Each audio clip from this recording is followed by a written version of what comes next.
Hi everyone, vector एक ऐसा topic जिसमें बहुत से बच्चों को बहुत प्रॉब्लम इसलिए आती है दोस्तों क्योंकि वेक्टर से जुड़े बहुत सारे अलग अलग वैरायटी के ऑब्जेक्टिव्स एग्जाम में आपसे पूछे जा सकते हैं। तो आइए मैं संदीप पोरवाल इंस्टीट्यूट आज आपके लिए दोस्तों वेक्टर्स के सारे टॉपिक्स के ऑब्जेक्टिव्स लेकर आया हूं।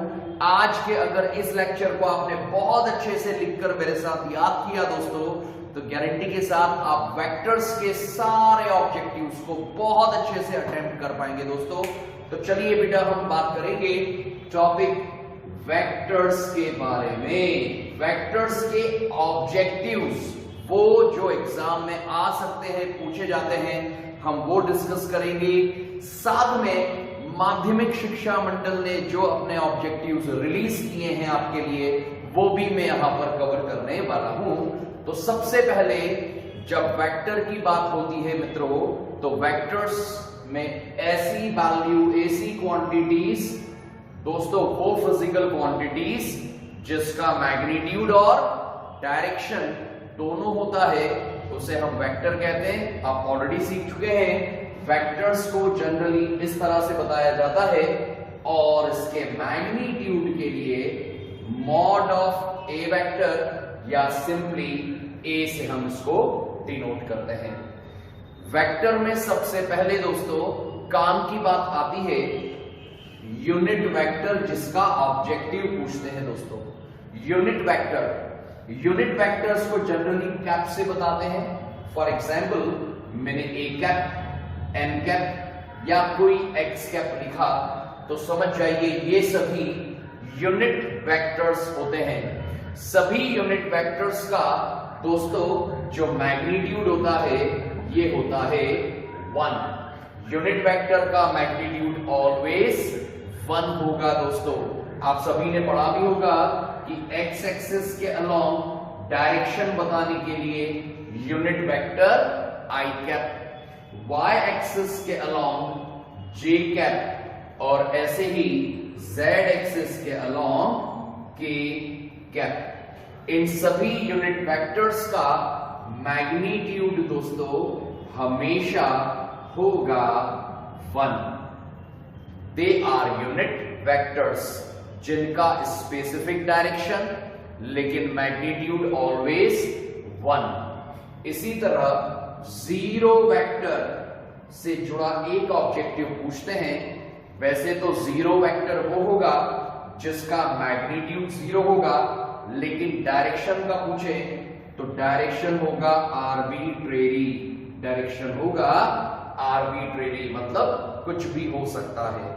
ये बातें समझने के बाद अब अगर किसी वेक्टर के मैग्नीट्यूड को निकालना हो तो वो कैसे निकाला जाता है, इसका ऑब्जेक्टिव पूछा जा सकता है। फॉर एग्जाम्पल आपके पास कोई ए वेक्टर है 2i cap minus j cap plus k cap. Suppose आपसे कहा magnitude of this vector is, अगर आप इसका मैग्नीट्यूड निकालेंगे तो वो होगा अंडर रूट में i के कोफिशिएंट मतलब 2 का स्क्वायर प्लस j का कोफिशिएंट -1 का स्क्वायर प्लस k के कोफिशिएंट 1 का स्क्वायर। आई होप ये आप सभी सीख चुके होंगे। तो किसी भी वेक्टर का मैग्नीट्यूड क्या है पूछा जा सकता है तो इस सिंपल सी मेथड से निकालते हैं। कैसे? स्क्वायर रूट के अंदर i के साथ लिखे नंबर के स्क्वायर का सम, j के कोफिशिएंट के स्क्वायर का सम और k के कोफिशिएंट के स्क्वायर का सम। दोस्तों याद रखना अगर माइनस वाली टर्म हो तो माइनस का स्क्वायर करना तो ऑब्वियसली प्लस ही होगा। तो 4 + 1 + 1 विल बी √6। तो किसी वेक्टर का मैग्नीट्यूड अगर पूछें तो ये प्रोसेस फॉलो करिएगा। वेक्टर्स में और आगे की तरफ बढ़ते हैं हम। वेक्टर्स से जुड़ी एक और बात आपसे पूछ सकते हैं, what is the unit vector of, what is the unit vector of, और ये वेक्टर दे दिया। दोस्तों अगर आपसे किसी वेक्टर का यूनिट वेक्टर पूछ लें तो आप वेक्टर को उसके मैग्नीट्यूड से डिवाइड कर दीजिएगा।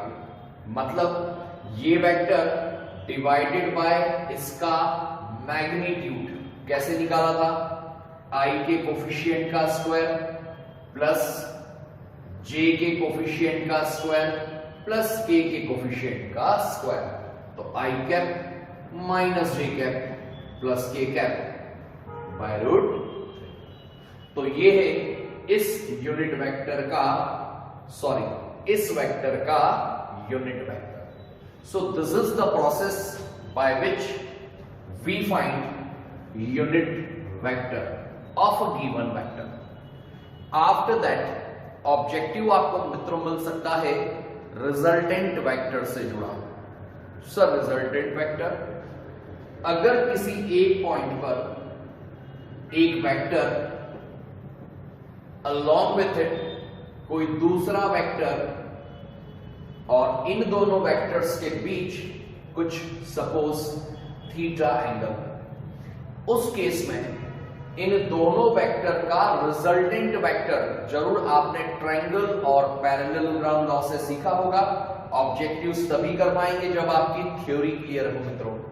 तो आपने इनका रिजल्टेंट फाइंड किया था under root A square plus B square plus 2ab cos theta.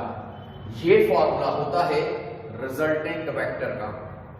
एक बात विशेष तौर पे आपको याद रखना है, इस पे बेस्ड जब ऑब्जेक्टिव मिलेगा आपको तो मिल सकता है पहला जब एंगल 90 डिग्री हो।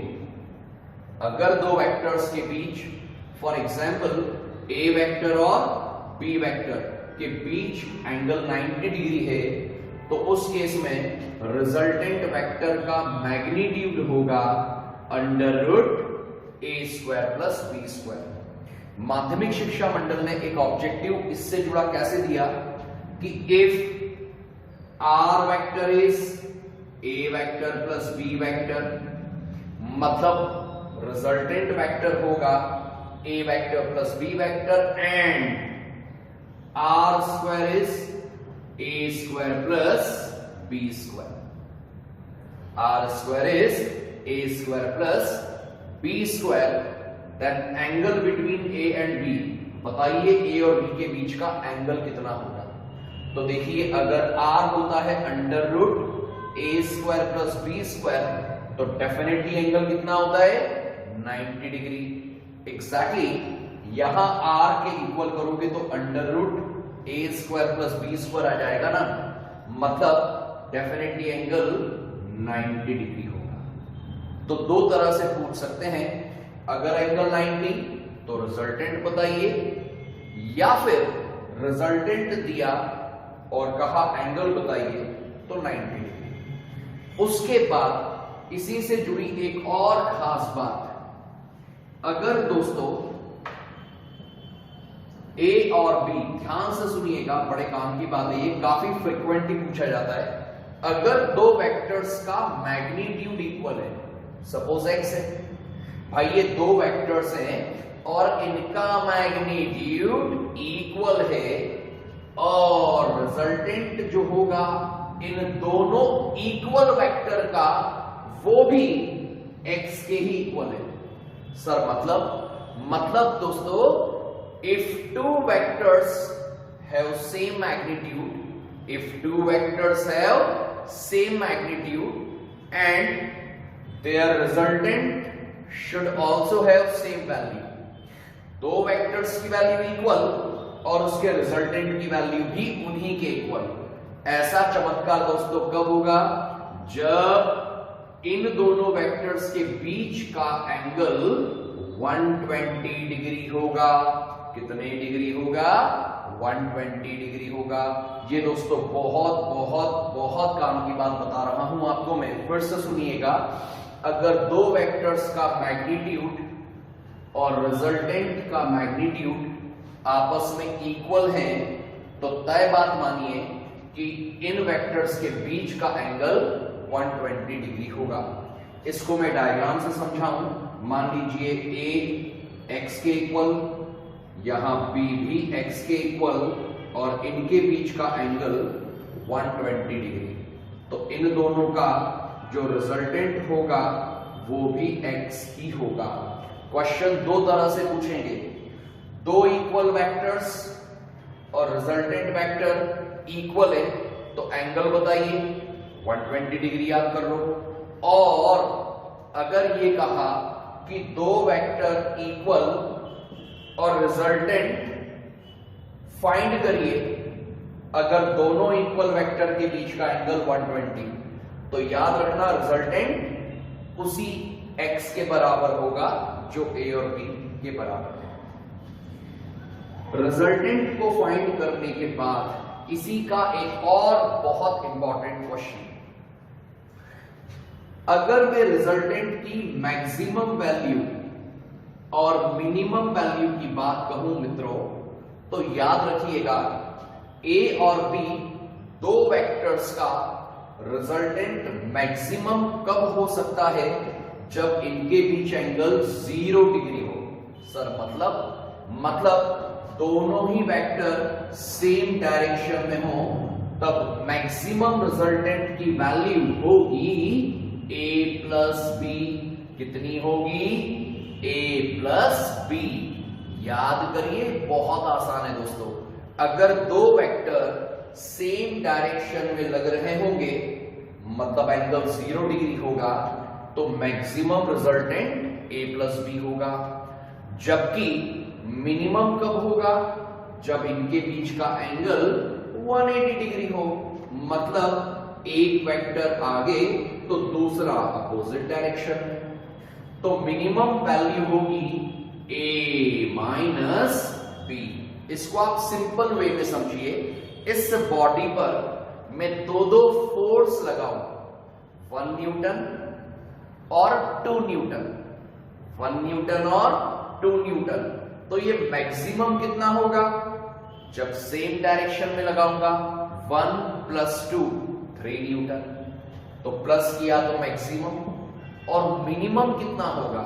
तो बेटा 1 लगेगा आगे और 3 को लगा दूं अपोजिट पीछे, तो 3 माइनस 1 मतलब 2। तो मिनिमम होगा डिफरेंस। तो रिजल्टेंट की वैल्यू बेटा हमेशा a प्लस बी के या तो इक्वल हो सकती है या उससे कम होगी। तो रिजल्टेंट शुड बी लेस और equals to a plus B and it is always greater और equals to a minus B. r की वैल्यू हमेशा इनके बीच ही रहेगी। अब इसका एक बोर्ड माध्यमिक शिक्षा मंडल ने एक ऑब्जेक्टिव इस तरह का दिया, जिसमें कहा कि आउट ऑफ द फॉलोइंग किसका रिजल्टेंट 4 न्यूटन नहीं होगा। ऑप्शंस दिए कि बताइए इनमें से किनका रिजल्टेंट 4 न्यूटन नहीं पॉसिबल है। तो पहला ऑप्शन 2,6, दूसरा ऑप्शन 2,8, तीसरा ऑप्शन 2,2 और D option 2,5।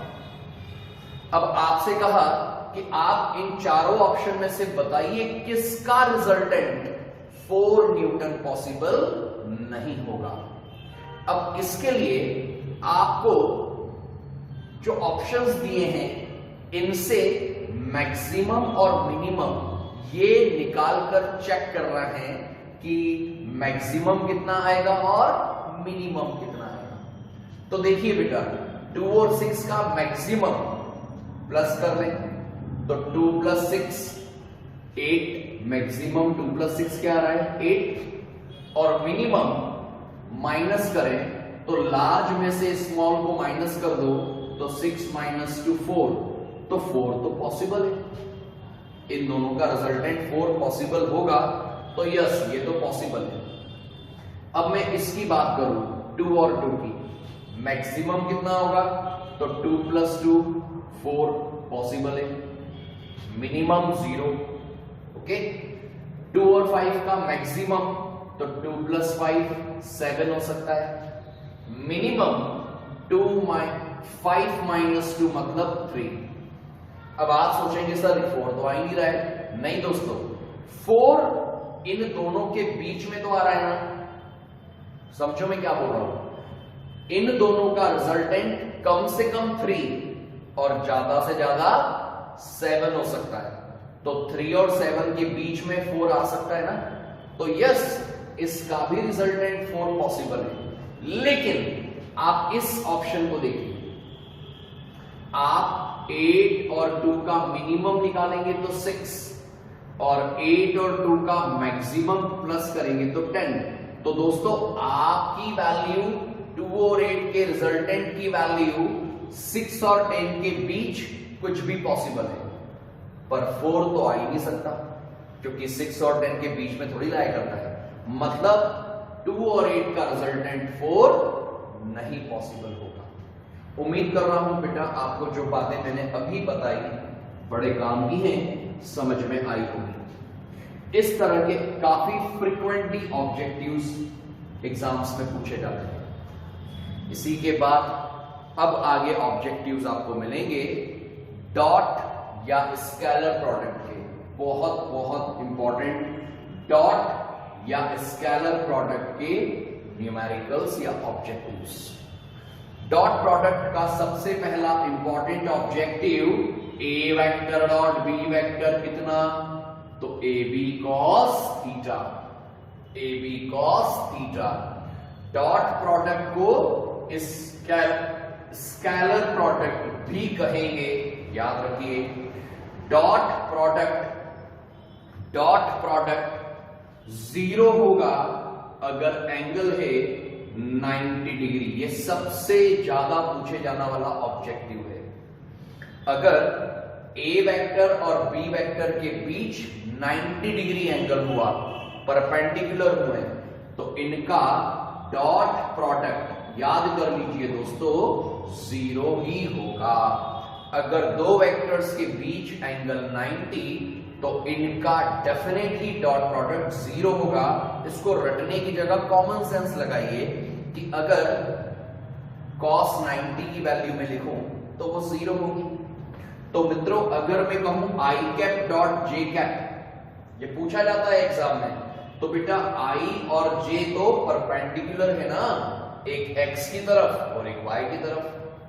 j cap dot k cap भी परपेंडिकुलर और k cap dot i cap भी परपेंडिकुलर। तो इन सभी की वैल्यू दोस्तों 0 ही होगी, 0 ही होगी। तो दो वेक्टर्स के बीच का एंगल 90, तो याद रखिए इनका डॉट प्रोडक्ट 0। इसी तरह से अगर दो वेक्टर के बीच का एंगल 0, तो इनका डॉट प्रोडक्ट होगा मैक्सिमम। पूछ सकते हैं कि दो वेक्टर का डॉट प्रोडक्ट मैक्सिमम कब होगा? कब होगा? जब इनके बीच का एंगल 0 डिग्री हो। अगला important objective A vector dot B vector जो होगा वो मित्रों B vector dot A vector के इक्वल हो सकता है। ये ट्रू है। A vector dot B vector is equals to B vector dot A vector. इसे कहा जाता है कम्यूटेटिव लॉ। कौन सा law? Commutative law. Dot product पे बेस्ड न्यूमेरिकल्स भी आपको आ सकते हैं, जरूर प्रिपेयर करके जाइएगा। डॉट प्रोडक्ट की इतनी बातें सीखने के बाद बात होगी क्रॉस प्रोडक्ट की, जिसे वेक्टर प्रोडक्ट भी कहा जाएगा।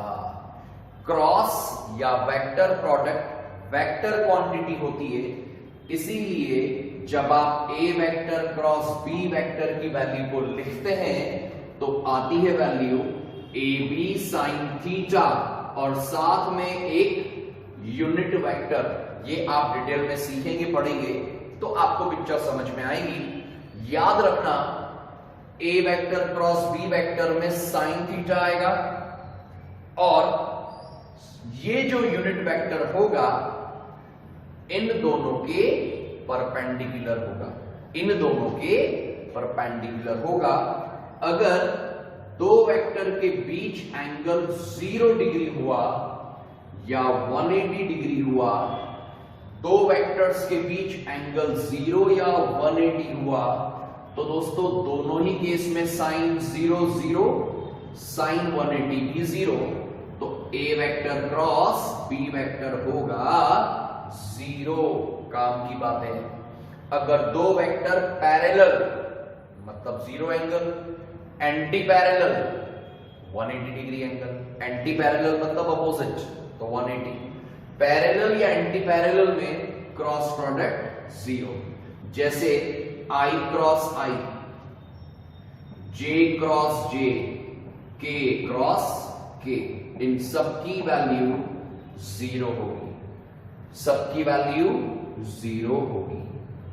लेकिन जब I cap dot I cap निकालते हो तो वो 1 आता है मित्रों, ये डॉट प्रोडक्ट है तो I cap dot I cap 1 होता है, I क्रॉस I 0। वैसे ही याद कर लीजिए J cap dot J cap, K cap dot K cap, they are always 1। Confuse मत होना, डॉट होगा तो 1, लेकिन क्रॉस हुआ बीच में तो 0 होगा। ये बातें लिखकर याद करना है आपको। देन आफ्टर आपको क्रॉस प्रोडक्ट की एक बहुत इंपॉर्टेंट चीज मैं बता दूं, साइक्लिक ऑर्डर से I J K। मित्रों आपको क्वेश्चन पूछ लिया I क्रॉस J की वैल्यू बताइए, या कुछ और पूछ लिया, तो कैसे फाइंड करेंगे सुनिएगा। I J और K को साइक्लिक ऑर्डर में बना के अब क्लॉकवाइज डायरेक्शन में आप एरो बना दीजिए।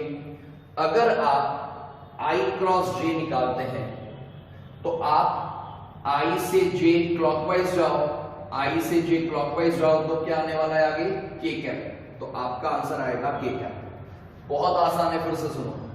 मैं आपसे कहूं J cap cross K cap की वैल्यू बताइए, तो आप J से K की तरफ क्लॉकवाइज गए तो आएगा आगे I कैप, तो आंसर भी आएगा I कैप। फिर सुनिए K cap cross I cap, आप K से I क्लॉकवाइज गए तो आगे आएगा J कैप, तो आपका आंसर भी J कैप होगा। ये मोस्ट इंपॉर्टेंट चीज है बेटा, ऑब्जेक्टिव में पक्के में पूछेंगे आपसे। एग्जैक्टली अगर आप एंटी क्लॉकवाइज गए, सर जैसे मैं कहूं आपसे I क्रॉस K, आप देखिए I से K एंटी क्लॉकवाइज जाओगे, I से K एंटी क्लॉकवाइज जाओगे तो आएगा तो J, लेकिन एंटी क्लॉकवाइज गए तो माइनस आएगा, माइनस J। ऐसे ही K से J गए तो K cap cross J cap आ जाएगा माइनस I कैप, और J से I गए तो J क्रॉस I आएगा माइनस ऑफ K कैप। तो क्लॉकवाइज जाने पे पॉजिटिव, एंटी क्लॉकवाइज जाने पर नेगेटिव। ये दोस्तों छोटी छोटी बातें आपको याद रखना है, ये बहुत ही काम की चीजें हैं मित्रों। उम्मीद कर रहा हूं ये बातें आपको समझ में आ रही होंगी। ये बात आप तभी अच्छे से सीख पाएंगे जब आपने इस चैप्टर की थ्योरी अच्छे से सीखी हो। तो पहले थ्योरी पढ़ें, समझें, उसके बाद ऑब्जेक्टिव्स करें। एक और ऑब्जेक्टिव आता है जिसमें आइडेंटिफाई करना होता है कौन स्केलर और कौन वेक्टर। बहुत सारी क्वांटिटियां स्केलर, बहुत सारी वेक्टर्स, ये डिपेंड करता है दोस्तों आपको क्वांटिटी के बारे में जानकारी है या नहीं है। वैसे में आपको मेन चीजें जो पूछी जाती हैं जहां बच्चे कंफ्यूज हो जाते हैं वो सुनिएगा। एरिया एक वेक्टर क्वांटिटी है, यहां बच्चा कंफ्यूज होता है। एरिया वेक्टर क्वांटिटी होगी, करंट स्केलर क्वांटिटी होगा, करंट स्केलर क्वांटिटी होगा। करंट का डायरेक्शन होता है दोस्तों, फिर भी ये स्केलर होता है क्योंकि करंट वेक्टर अलजेब्रा को फॉलो नहीं करता। ये सभी ऑब्जेक्टिव्स मेन ऑब्जेक्टिव्स हैं जो मैंने आपको समझा दिए। अब कुछ बोर्ड एग्जाम के ऐसे माध्यमिक शिक्षा मंडल ने जो दिए हैं ऑब्जेक्टिव्स, लगभग सभी मैं कवर करवा चुका हूं। बट फिर भी अगर कुछ मिस होता है तो मैं बता दूं। हाँ, एक और मेन इंपॉर्टेंट बात सुन लीजिए। मान लीजिए क्वेश्चन ऐसा आया कि इस डायरेक्शन में 10 न्यूटन फोर्स लग रहा है, एक्स एक्सिस से एंगल थीटा कुछ भी दे दिया 30, 60, 45। आप बताइए हॉरिजॉन्टल कंपोनेंट क्या होगा। याद रखिएगा किसी वेक्टर के दो कंपोनेंट हो सकते हैं, हॉरिजॉन्टल और वर्टिकल। कौन सा कंपोनेंट कौन सा होगा, कैसे याद रखें आप। तो अगर मान लीजिए ये ए ले लूं मैं, तो ए जिस लाइन से थीटा एंगल बनाएगा वो कंपोनेंट ए कॉस थीटा, और वर्टिकल कंपोनेंट ए साइन थीटा। ऑलवेज रिमेंबर, जिस लाइन से थीटा एंगल बनता है वो कॉस और ये साइन। तो ये वैल्यू ए मतलब 10 और कॉस जो भी दिया वैल्यू पुट कर दीजिएगा, और ये वैल्यू 10 और जो भी एंगल दिया वो पुट कर दीजिएगा। तो इस तरह से आपको ये कंपोनेंट पूछे जा सकते हैं। इसके बाद एक और इंपॉर्टेंट ऑब्जेक्टिव्स, बड़े ध्यान से सुनिएगा। How many equal vectors can be added so that their resultant is 0। दोस्तों कम से कम कितने इक्वल वेक्टर का रिजल्टेंट 0 हो सकता है, कितने वेक्टर्स का एडिशन 0 हो सकता है। तो दोस्तों आंसर 2 होगा। सर समझ में नहीं आ रहा है कैसे। बेटा सपोज कोई बॉक्स है, यहां पर मान लो मैंने एक फोर्स 10 न्यूटन लगाया, तो अब एक और कितना लूं कि रिजल्टेंट 0 आ जाए। तो एक और अपोजिट डायरेक्शन में 10 ले लो सर। देखो इक्वल बोला था तो इक्वल लिया मैंने। तो कम से कम कितने इक्वल वेक्टर का रिजल्टेंट 0 हो सकता है। तो कम से कम 2 इक्वल का रिजल्टेंट 0 हो सकता है। तो 2 इज द आंसर। अगर ये अपोजिट लगे तो 0। अगला ऑब्जेक्टिव, कम से कम कितने अनइक्वल वेक्टर का रिजल्टेंट 0 हो सकता है। अनइक्वल बोला, अब अगर मैं आगे 10 ले लूं तो पीछे मुझे अनइक्वल लेना है, मतलब 10 के अलावा कुछ और।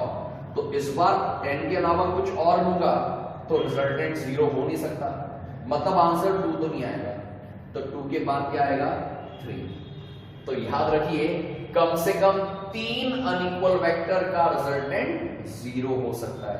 कैसे हो सकता है, एक इस तरफ है सपोज, एक इस तरफ है, इन दोनों का रिजल्टेंट मान लीजिए ये रहा भाई, ए वेक्टर बी वेक्टर का रिजल्टेंट ये रहा। तो अब इसको कैंसिल करने के लिए मैं अपोजिट डायरेक्शन में एक और वेक्टर ले लूंगा। तो मैंने 3 वेक्टर लिए ना मित्रों, ए बी और तीसरा सी। तो इन तीनों का रिजल्टेंट 0 आ जाएगा। तो आप तो याद कर लो कि इक्वल बोला तो 2, अनइक्वल बोले तो 3। ओके, बाकी तो लगभग दोस्तों वही ऑब्जेक्टिव्स है जो मैं बता चुका हूं। एक और काम की बात आप लोग लास्ट फाइनली सुन लीजिए। A vector dot B vector, B vector dot A vector, ये ट्रू है, सही है। A vector plus B vector equal हो सकता है B vector plus A vector, ये भी ट्रू, ये भी ट्रू। अब A vector cross B vector, क्या B vector cross A vector के इक्वल होगा? नहीं, तो दिस इज नॉट इक्वल। याद रखना, a cross b is not equals to b cross a। हाँ, सही रिलेशन होगा a cross b equals to minus of b cross a। Okay, और लास्ट फाइनली, अगर a vector plus b vector का magnitude, अगर a vector plus b vector का magnitude A vector minus B vector के magnitude के equal दिया। वैसे ये न्यूमेरिकल हमारी कॉपी में अवेलेबल है, बट आप शॉर्ट ट्रिक समझिए। अगर ऑब्जेक्टिव में आया कि a प्लस बी का मैग्नीट्यूड a माइनस बी के मैग्नीट्यूड के इक्वल है, ऐसा तब होगा जब a वेक्टर परपेंडिकुलर होगा b वेक्टर के। जब a वेक्टर परपेंडिकुलर होगा b वेक्टर के। कुछ चीजें दोस्तों याद रखना होंगी आपको। लगभग सारी चीजें मैं बता चुका हूं। उम्मीद कर रहा हूं बहुत सारी बातें आपको समझ में जरूर आई होंगी। अगर आपको और भी चैप्टर्स के ऑब्जेक्टिव्स की रिक्वायरमेंट है तो आप इस चैनल को सब्सक्राइब करिए। Thank you so much. Have a nice